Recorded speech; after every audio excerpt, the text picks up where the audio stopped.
今天瑞宝这个家回的晕头转向了。原本爱宝和辉宝都在睡觉，这时只有瑞宝醒着。瑞宝来到妈妈身边，看妈妈在睡觉，非要让妈妈起来陪自己玩。爱宝为了哄瑞宝，抱着瑞宝让瑞宝自己再睡一会儿，但瑞宝这里根本停不下来，在妈妈怀里翻来覆去，看上去很忙，但不知道在忙什么。接着瑞宝翻了个身，屁股刚好对准了妈妈的脸，下一秒瑞宝的尾巴就翘了起来，然后一下怼在了妈妈的脸上，给妈妈的脸上打上了标记。爱宝表示，我只是想睡会儿觉，你这一下差点给你老娘揍。打完标记，瑞宝又绕到了爱宝背后，反反复复的折腾爱宝。爱宝这时都不困了，瑞宝这一定是收了爷爷的小果果，派来折磨爱宝，让爱宝起床的。折腾完瑞宝想走了，爱宝索性一抬手送了瑞宝一程。瑞宝一个屁股蹲从小亭子上掉了下来，这一蹲给瑞宝蹲得迷迷糊糊的，莫名其妙的就走来了通道门口。这时爱宝被瑞宝搞得也不困了，于是也从小亭子上下来，和瑞宝一起回了家。昨天福宝展出后，由于江爷爷没有到场，有韩国媒体去到了爱宝乐园采访江爷爷。江爷爷在韩国为福宝送去了祝福，为福宝应援。江爷爷表示，让大家要像以前热爱福宝那般继续支持福宝。 지금까지 우리 팬분들 많이 푸바오 사랑하고 응원해 주셨던 것처럼 앞으로도 푸바오의 탄생에 더욱더 많은 응원과 사랑을 부탁드립니다. 江爷爷还安慰福宝，表示这几个月福宝辛苦了，同时夸赞到福宝在新的环境里适应的这么好，很是了不起。福宝以后就将在中国正式迈入新的开始了，希望福宝在自己的国家可以好好的适应，交到许多的好朋友。江爷爷这是既在鼓励福宝，也是在担心福宝会没有玩伴，毕竟基地里面会说韩语的只有福宝自己。不过徐奶爸讲了，福宝现在已经能听懂四川话了，所以江爷爷不用担心，想必用不了几天，福宝就能和他隔壁的老舅小奇迹玩成一片。毕竟咱福宝可是遗传了爸爸乐宝的自来熟。而江爷爷虽然没有来现场观看，但对福宝当天出现的各种行为都是了如指掌。例如有极端人群看到福宝出外场时出现了打滚的画面，认为福宝这是健康方面有问题。江爷爷在这次采访中为其解释道，这是正常现象，不需要太担心，让粉丝们安心。在福宝隔离的这段时间，江爷爷应该是最好奇福宝近况的人之一吧。毕竟从福宝出生后，江爷爷可谓是寸步不离的，一直在福宝身边守着。这样的分离对江爷爷来说也是第一次。而当昨天江爷爷看到福宝展出后的样子后，想必江爷爷一直以来好奇和担心的情绪也终于放下了。毕竟这段时间各种声音都有，甚至到了不想去听不想去看也会遇到的情况，但江爷爷一直都是理智的，清楚知道那些都是谣言，并且始终如一的相信我国饲养员，相信福宝。而我们也并没有让江爷爷以及一直以来支持的粉丝们失望。福宝展出时的状态也证明了这一点。瑞宝就是不出外场，这倔脾气都快给爷爷愁成孙子了。瑞宝小手抓着小树，嘴上咬着麻绳，全身上下都透露着对去室外园区的抗拒。而江爷爷就这样在后面拽着瑞宝的屁股，就看谁先放弃。瑞宝让爷爷赶紧走，表示自己下定决心的事情是不会改变的。而与瑞宝不同的是，辉宝早上早的就期待着去室外了。辉宝早上和妈妈一起挤在通道门口，喊爷爷给自己开门。一会儿辉宝出室外后才反应过来，今天好像少了一个人，姐姐没有出来。瑞宝辉宝姐妹情深，辉宝想起姐姐不在后，心里一直放不下姐姐，一直在回室内的门口兜转，期待着姐姐出来。但对于银杏叶辉宝，还是要先打上标记再说。时间久了，一直等不到姐姐出来的辉宝都想要回去了。第一次看到辉宝跟瑞宝的这种分离焦虑，急得辉宝都在爷爷的出入门口开始逃动了。辉宝站起身，试图通过门上的窗户看看里面的情况，但是奈何辉宝现在的腿还有点短。而爱宝就不一样了，此时的爱宝吃的那叫一个开心。今天早上的辉宝注意力一直在通道门口，不管辉宝干什么，眼神一直都没离开过通道门口，这给辉宝焦急的。还好以后独立，姐妹俩也不会分开，这要是姐妹俩分开了，姐妹俩为了找到彼此，不得给园区翻个底朝天。而江爷爷为了瑞宝辉宝姐妹俩见面，还在室内园区努力着。家在班的主管饲养员都围在了一起，正讨论着什么，表情看上去都很凝重。江爷爷讲道，虽然乐宝现在的年纪并不是很大，但是也已经达到10岁以上了。往往大熊猫在10岁以后就需要开始注意自己的身体。而根据韩国兽医对乐宝最近的多次的血压检测，发现乐宝的血压偶尔会有些偏高。韩国兽医表示，像大熊猫它们的血压最高血压是在140至160之间， 판다 같은 경우는 최고 혈압이 140에서 160, 사람보다는 조금 높은 상태이기도 하고요. 최저 혈압은 90 정도로 봐주시면 돼요. 不过这一点跟我国专家的标准有些出入，因为在一期节目中，吴凯奶爸讲过，我国健康大熊猫高血压一般在140至180左右，而江爷爷和韩国兽医想必以160为高点，也是为了乐宝的健康，想要照顾得更加细致。瑞宝、辉宝出外场后，饲养员们这里的舆论也越来越大，压力也越来越大，饲养员们也是想把宝家照顾得更加细致。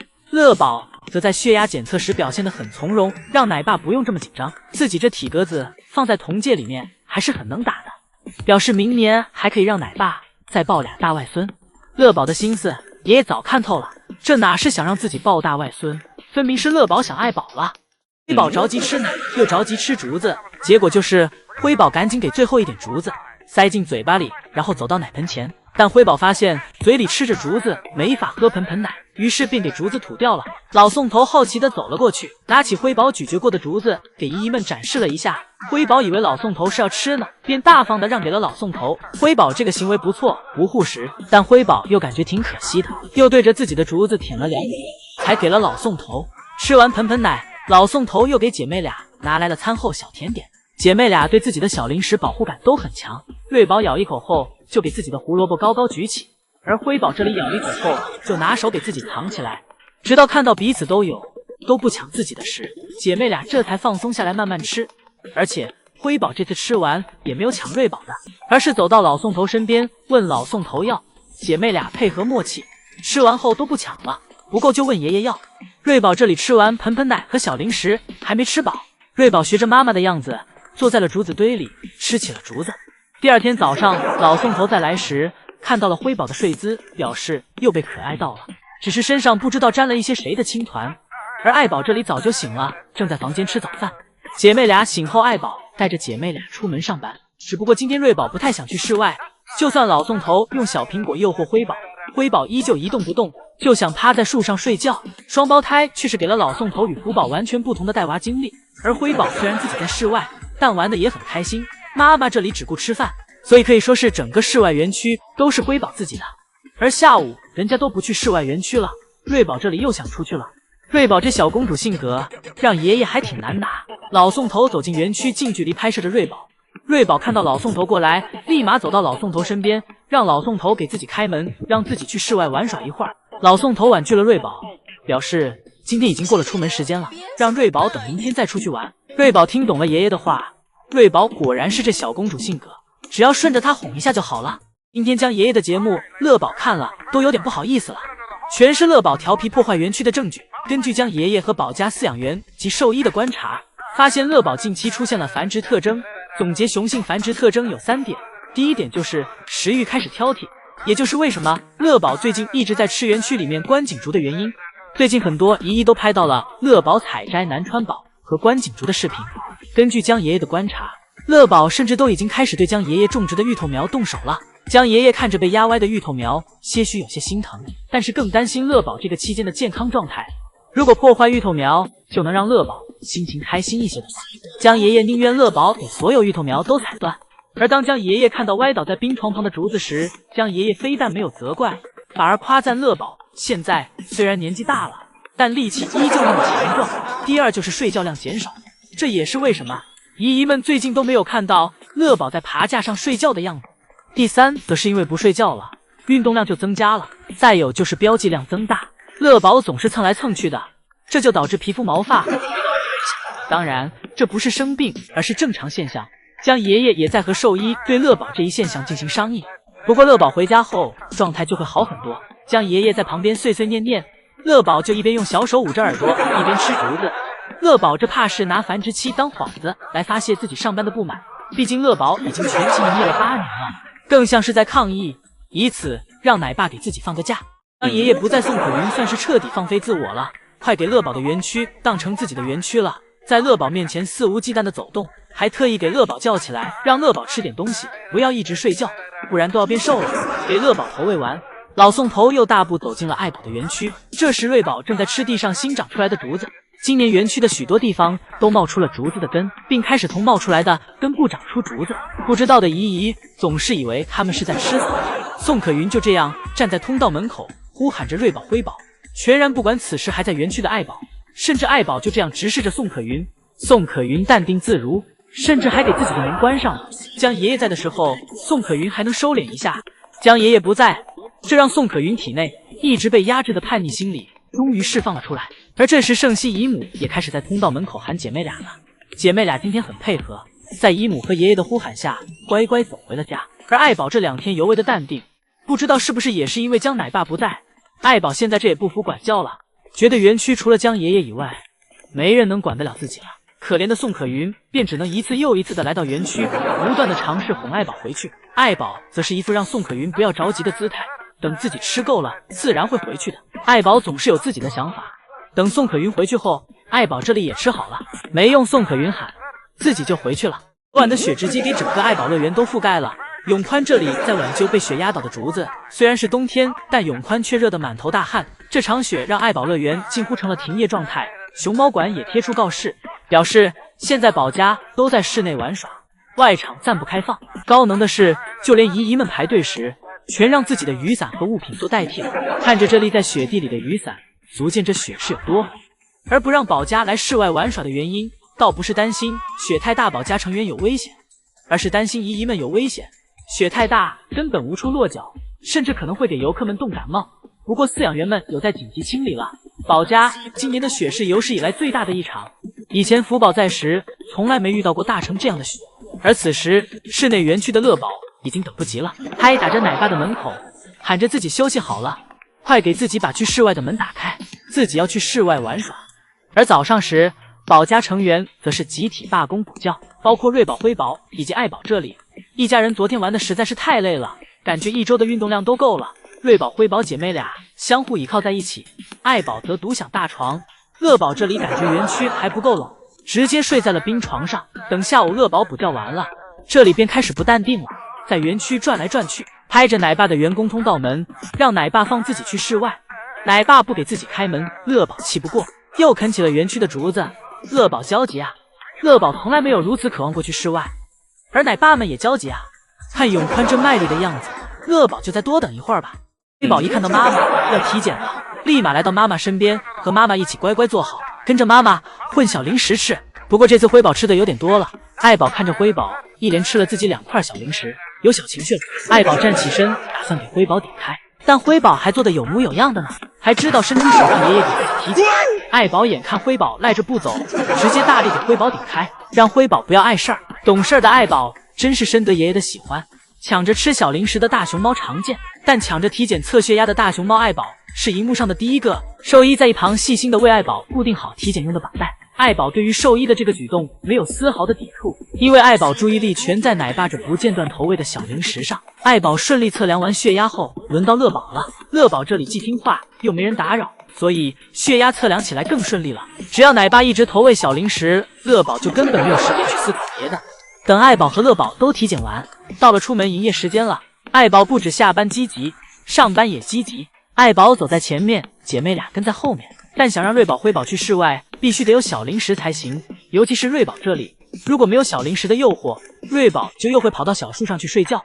而有了小零食，姐妹俩来室外就顺利了很多。姐妹俩来到室外后，老宋头依旧没有行动。老宋头正在模拟瑞宝、辉宝的视角，查看姐妹俩能不能看到他。辉宝今天泡在泳池里给自己洗澡了，这是辉宝第一次真真正正的给自己洗澡。以前的时候都是从水池里走过去就完事儿了，这次辉宝坐在小泳池里给自己洗得很是认真。而瑞宝此时则在小树上看着，洗完前面再给自己洗洗后背，身上的每一个部位都要冲洗干净才行。一会儿泡完澡，辉宝来到阳光直射的小亭子上，躺在上面给自己晒干，很是懂得照顾自己。而瑞宝这时趁妹妹晒太阳时跑来跟妹妹打闹玩耍，辉宝一边晒，瑞宝还帮着一边用自己身体擦。一会儿回家后都不用爷爷帮忙收拾了。老宋头这时来到园区，只是清理了一下被夹在小亭子缝隙里的青团，而姐妹俩则就这样挂在树上静静地看着。姐妹俩睡醒后又来到了他们许久不来玩的小汽车里，因为瑞宝、辉宝听到老宋头最近要给自己小汽车卖掉，所以姐妹俩现在要表现的自己对小汽车还有留念，还很喜欢的样子，怕明天一早起床小汽车真的不见了。玩耍一会儿后，爱宝来到园区，姐妹俩此时已经饿坏了，一起来到妈妈怀里开始吃饭。瑞宝、辉宝这一天过得很是充实。宝真是用行动证明自己是有多喜欢永宽给自己制作的这个冰床，而永宽看到乐宝如此给面儿，也别提有多开心了。这小日记快要赶上一天一篇了，看到乐宝玩耍自己制作的玩具就很开心了。只不过姨姨们都好奇，乐宝这个样子真的不动屁股吗？瑞宝今天都嫌冷，没去室外玩耍。辉宝这里在外面玩耍一会儿后，也回到了园区。只有乐宝在室外怎么带都带不够，可能最近到了繁殖期，乐宝内心火热，刚好借助这雪天给自己消消火。这2天宝家是快乐了，永宽这里这2天都快累屁了，但永宽不说，永宽始终活力满满。而对于乐宝这动不动就采摘南川宝或园区其他植物的行为，江爷爷也开始考虑这个冬天过后该怎么继续装修一下园区了。姐妹俩今天直接一觉睡到了下班点，先是辉宝醒了过来，辉宝醒后来到小亭子上吃了一些竹子，辉宝这是饿坏了，上午在室外园区玩了一上午，回来就睡觉了。这刚睡醒，胃口大开，吃完小亭子上的竹子后，辉宝又重新爬回小树，因为树上还有一些竹子。等所有竹子被姐妹俩消灭干净后，姐妹俩来到妈妈这里。瑞宝最近更换了产青团的位置，不在草丛里拉了，而是改到了小滑梯下面。就在瑞宝产完青团时，江爷爷在通道门口喊他们回家了。这次一家3口没有一个犹豫的，径直向通道门口走来。虽然回家的路只有一条，但这一家3口却走出了缤纷3路的感觉。尤其是瑞宝这里，今天非要从小亭子离地面最高的地方下来。不过好在咱瑞宝的条件摆在这里，这个落地姨姨们都给出了10分的高分。今天爱宝这边回家都很顺利，而乐宝这里这时还在睡梦中。不过通道门已经为乐宝打开了，等乐宝睡醒，自己就会回去了。要看到之前爱宝忙着给福宝从室外收回来的样子时，我才明白养2胎和养头胎是有区别的。头胎时爱宝对福宝都是走哪带哪，寸步不离，不管在室内还是室外，爱宝黏着福宝的次数比福宝黏着爱宝的次数都要多。头胎的新鲜感让爱宝根本离不开福宝，任何时候都在玩耍。有时候调皮的不一定是福宝，也有可能是爱宝。看爱宝打了福宝一巴掌转头就跑的样子，简直比福宝还要可爱，还不小心一脚踩空了。爱宝快速爬上小树，不让福宝抓住。等福宝过来时，自己再从树上下来，一屁股坐在福宝头上。可爱属性一点不比福宝少。以前福宝的玩具，爱宝也要跟其抢一抢，感觉彼此抢着玩这个玩具才好玩。而现在2胎了，直接丢给奶爸。孩子在室外不回家，爱宝都不想管了，因为爱宝懂得了，不管孩子怎么样，反正都有奶爸，只要自己每天给瑞宝、辉宝按时喂奶就可以了。同时也是因为瑞宝、辉宝对彼此的感情看上去远比对妈妈要深，毕竟姐妹俩还常常一起欺负爱宝，所以对于2胎的瑞宝、辉宝，爱宝则处于先把自己养好再说，他俩还行，好日子还在后面，自己则要趁他们独立之前多沾沾他们的光。而劳累和受苦的事儿有了1胎的经验了，吃苦受累是不可能的了。瑞宝、辉宝这一上一下的给圣熙姨母的拉扯，都快给姨母跳上小天鹅了。姨母上次有双倍快乐的时候，还是姨母在来爱宝乐园之前养狗狗的时候，毕竟那时候照顾的狗狗多。自从来了爱宝乐园，10几个饲养员只围着福宝自己转，谁都想碰，但不是谁都能碰到的。而爱宝和乐宝都是成年大熊猫，不能随便碰。而且以前福宝时只能撸1只，而且那时候圣熙姨母还是在2个爷爷允许下才能摸摸福宝，毕竟那时候2个爷爷比谁都喜欢福宝，根本不会让其他人乱摸，给福宝宠的不要不要的。当然那时候姨母只是偶尔摸摸福宝，但福宝给姨母的情绪价值总是那么富足。而现在不一样了，江爷爷现在升主管了，管着半个爱宝乐园的动物，宝家这边就更需要姨母帮忙了。所以自从瑞宝、辉宝出生后，圣熙姨母这里也从以前的助手身份变成了主管饲养员，而且现在还是2只了。圣熙姨母可以随便撸了，也可以体验老宋头当时半夜偷偷来撸熊的快乐了，也开始从觉得老宋头疯渐渐的理解老宋头，甚至成为老宋头了。而且姨母的宿舍比老宋头家还要近，宝家有点事情很快就能过来了。姨母成为主管饲养员后，宝家成员也体会上了女生的细心感，以及女生对女生们的偏爱。就像当时圣熙姨母会把最鲜嫩的竹子偷偷喂给福宝，现在姨母更懂爱宝的辛苦，也更懂瑞宝、辉宝小女生们的情绪。而老宋头也可以干点维护秩序的工作了，顺便还可以和游客们和合影，在园区外面替宝家成员营业一下。辉宝还当自己是10几斤的时候呢，90斤的体格子说踩妈妈身上就踩妈妈身上了。大熊猫真是小的时候自己遭罪，大了才是妈妈操心。以前爱宝怎么摔辉宝的，辉宝都慢慢踩回来了。不过爱宝对辉宝的爱一点也没变，不管是现在还是小时候。例如今天辉宝非要嘚瑟往树上爬，结果爬到一半，发现自己卡在了塑料护栏的中间，上也上不去，下也下不去。爱宝见状，立马上前抢救。爱宝伸出手扶着辉宝，给辉宝接了过来，揽到了滑梯平台上。小时候也一样，辉宝爬树爬到一半，结果手上力气抓不住了，倒吊在小树上。爱宝见状，便立马走了过来，但结果是爱宝没踩稳，比辉宝先摔了下去。摔下去后，爱宝也没有立马起身离开，而是伸手给辉宝接了下来。爱宝的爱自始至终都没变过，只是孩子大了，爱宝更多的需要子女的陪伴了。看到瑞宝、辉宝在跟对方玩耍时，自己也想参与进去。爱宝虽然当妈妈了，但是也想跟瑞宝、辉宝一样打打闹闹。一家三口今天边玩边吃，尽显温馨与舒适，状态上简直不要太放松。爱宝这里嘴里的竹子还没吃完呢，就睡着了。这种的松弛感让每个游客看了都羡慕。爱宝正试图给瑞宝从小汽车里拉出来，结果是失败了，因为爱宝已经快拖不动瑞宝了。瑞宝再也不是之前爱宝那可以随意扔着玩重了。今天上午，辉宝想爬上树和姐姐瑞宝一起玩，好吧，他的小土豆腿又一次拖后腿了，爬了半天也没能爬上去。而妈妈爱宝正慢慢爬向小车，一屁股坐在了主驾驶的位置上。这是要发车了吗？姐妹俩看到妈妈去到了自己的小车上，这时回忆突然涌上姐妹俩的心头。这被忽视已久的小车，今天再次被一家三口启用了。瑞宝与辉宝都想挤进后座，不过瑞宝、辉宝现在的体格已不再是当年的体格，争抢半天，最后辉宝选择让出位置。辉宝从后座爬了出来，我们的瑞宝眼见妹妹离开了，也急着要下车。姐妹俩真是见一个玩多玩，不玩的时候又都不玩，但妈妈似乎还不想让瑞宝离开呢。爱宝和瑞宝俩人一僵持，瑞宝一不小心卡在后座了，这下麻烦了。瑞宝这次卡的角度有点刁钻，半天也没能钻出来。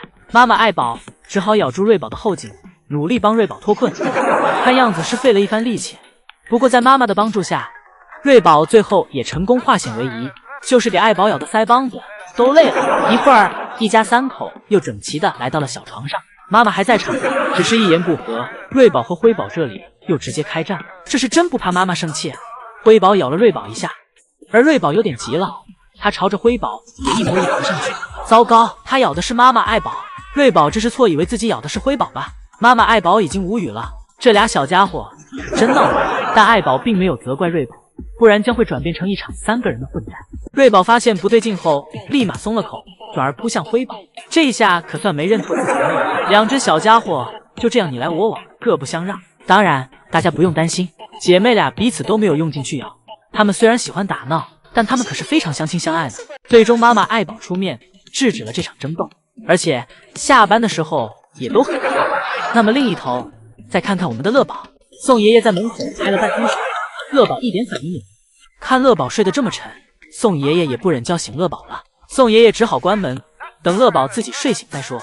宋爷爷将头送到瑞宝嘴边，看瑞宝敢不敢咬。什么也不懂、什么也不怕的瑞宝，对着宋爷爷的头就来了一口，好在只是咬了口头发。宋爷爷对宝家真是打心底的信任，仍是将野生动物曾经蚩尤的坐骑养得跟宠物一般。宋爷爷给竹子搬回去后，又拿来工具为姐妹俩清理青团，刚好遇到瑞宝给辉宝从滑梯上推下去的情景。宋爷爷知道姐妹俩扛摔，于是便专注地在小木床上清理着青团，而摔下来的辉宝一直跟在爷爷屁股后面转来转去，看样子应该是摔得不疼，对着爷爷扑来扑去，一会儿抢扫把，一会儿又抢爷爷的皮靴，但最后都没得逞。而此时的福宝正在室外爬小亮台，福宝爬小亮台是越来越熟练了。福宝抱着左侧的树干向上爬去，因为右侧的树缝总是会使福宝卡住，所以福宝直接从另一侧爬，虽然麻烦一点，但起码自己不会被卡住，被姨姨们看笑话。福宝来到小亮台上后，先是稍作休息了一会儿，而今天天气冷的，福宝呼出的气都能清晰可见。而在昨天，韩国近乎所有媒体都相继报道了一件事情，那就是福宝将于4月份回国，开启回国后的新生活。江爷爷解释到，这个事情从去年下半年就开始了，就与我国野生动物保护协会以及大熊猫保护基地进行协商。而根据国际上对野生动物的规定，福宝在出发前30天，也就是3月份开始，将对福宝进行健康以及检疫的管理。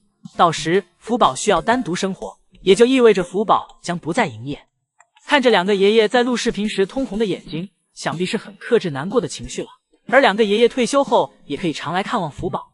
很多姨姨们在听到这一消息后，表示心情比较复杂，一方面希望国宝都能回家，一方面又希望福猪猪可以在爱宝乐园被爱护着。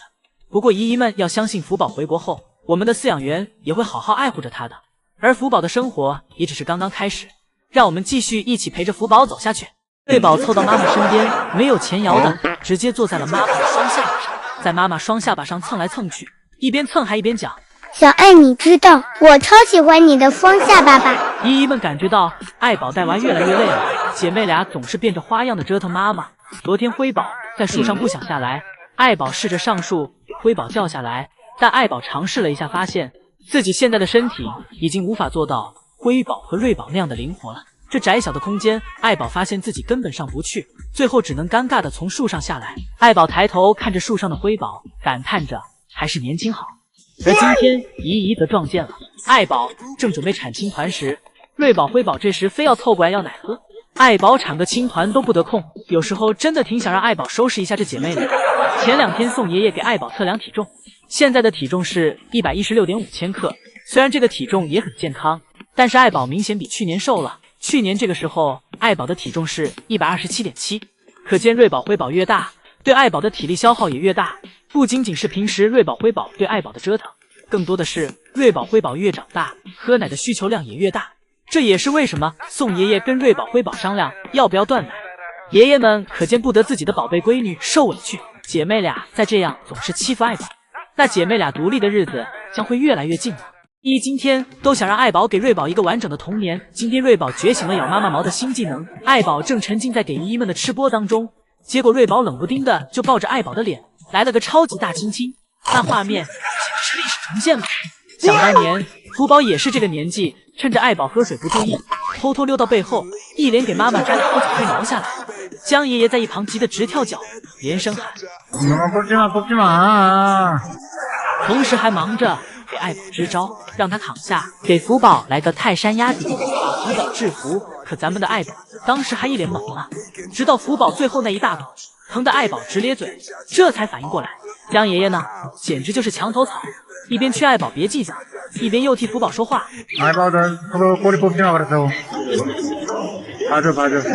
这次瑞宝咬的是爱宝的脸蛋，爱宝同样没有生气，爱宝只是轻轻的把瑞宝推开，用他那眼神杀警告了一下瑞宝，别逼我在人多的时候扇你。同时在心里感叹自己真是生了3个大孝子。而姨母们看到这画面，纷纷心疼爱宝，都想让爱宝再给瑞宝一个完整的。一会儿瑞宝回到室内，江爷爷第一件事就是给小亭子上的胡萝卜带走，防止瑞宝偷吃。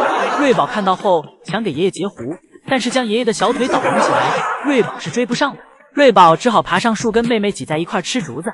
当然并不是心疼瑞宝吃胡萝卜，而是因为瑞宝现在还小，吃太多胡萝卜会不好消化。瑞宝这竹子越吃越困，最后慢慢的就睡着了。福宝最新体检结果未见异常，真是太好了！姨姨们期待了3天的福宝最新动态，今天基地终于发了，这让姨姨们牵挂的心终于放下了。再不发福宝的动态，姨姨们都不敢保证接下来会发生什么。好在这周福宝吃嘛嘛香，姨姨们一看到福宝这胃口大开的样子，心里就很舒服。奶爸给福宝的丰容福宝玩耍的也是越来越熟练，奶爸在里面藏的小竹笋福宝很轻松的就能给其拿出来，小窝头和竹子也让福宝吃得很惬意，竹笋更是一直没有间断过。自从福宝回来，每天都有吃竹笋。同样的2个爷爷今天蹲到了福宝的最新动态，紧皱了3天的眉头在今天也终于有所缓解。虽然2个爷爷非常的信任专家，但是福宝从始至今对爷爷们的意义就非比寻常。自己一边心里暗示自己要相信专家，一边也在焦急地等待着福宝的最新结果，而且还经常给我国饲养员发信息。以前江爷爷说将福宝送下并在中国顺利展出，自己心里的石头就算彻底落地了。但现在再看，江爷爷心里的这块石头并没有真的彻底的放下，总是在反反复复的拿起又落下。不过爷爷以及姨姨们看到体检全是阴的报告后，不断起伏的内心终于可以平静了。接下来等待的福宝和姨姨们的又将是一场双向奔赴。瑞宝这是给自己调整成上1休1的模式了。对于室外园区是出来1天后第2天肯定就不会出来了。今天瑞宝乖乖上班了，老宋头今天也不再愁容满目。瑞宝发现自己每次一出来，这园区都会有点大表了。这次出来，瑞宝发现小瀑布不出水了，改成造雪了，一整条瀑布都被雪给堆积了。其实这都拜辉宝所赐。辉宝前2天钻进小瀑布洞里后，到了晚上，永宽就从场外运来2桶雪给小瀑布填上了。瑞宝踩在上面，发现这雪是真结实，都快成冰了，冻得梆梆硬。瑞宝用小手尝试给其挖开，但根本刨不动。而早就尝试过的辉宝就在树上静静看着姐姐犯傻。瑞宝给自己爪子刨得冰凉，转头刚好看到妈妈要回室内，自己也跟上。瑞宝还是最爱室内，早上要不是为了吃江爷爷的一口小苹果，瑞宝也是不会来室外的。眼看妈妈只是逛了一圈，自己又掉头回去了，瑞宝又走回去溜达了。瑞宝反反复复来到小瀑布前，反复尝试。瑞宝还有的玩，但爱宝没得玩，只能玩瑞宝。爱宝给瑞宝压在身上，咬瑞宝的鼻子。江爷爷表示，大熊猫咬孩子的鼻子是在表示爱意。瑞宝被妈妈爱得4脚朝天。瑞宝尝试逃跑，但是却被妈妈一路追逐。瑞宝此时宛如一个会动的皮球，被爱宝拍来拍去。而辉宝则是跟姨姨们一样的第3视角，坐在树上看热闹，嘴里还吃着竹子。今天瑞博士有点凄惨，狗狗灰今天则淑女的不行。爱宝一直给瑞宝欺负到通道门打开，当通道门打开的那一刻，丢下瑞宝就往家走了。与此同时的乐宝这里又在拿奶爸的南川竹剔牙了。